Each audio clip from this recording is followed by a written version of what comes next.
கருத்து வேறுபாட்டிற்கு சிறந்த தீர்வு மனம் விட்டு பேசுவது ஆகும்.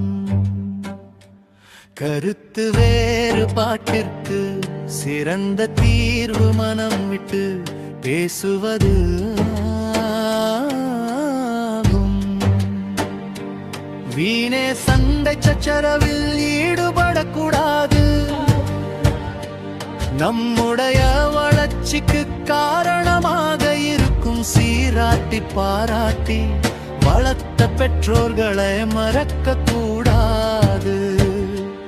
இவ்வுலக உயிர்களை படைக்கும் ஆதி அந்தமில்லா இறைவனை என்னாலும்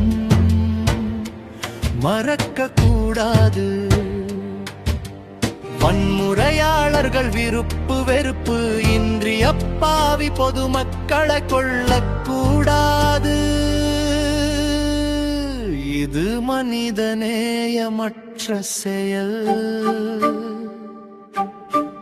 ராமலிங்கம் அடிகளாரின் அன்பு நெறி உயிர்களிடத்தில் தயவு தாட்சணியம் காட்ட வேண்டும் என்பதை வலியுறுத்துகிறது என்பதை ஒரு நாளும் மறக்க கூடாது.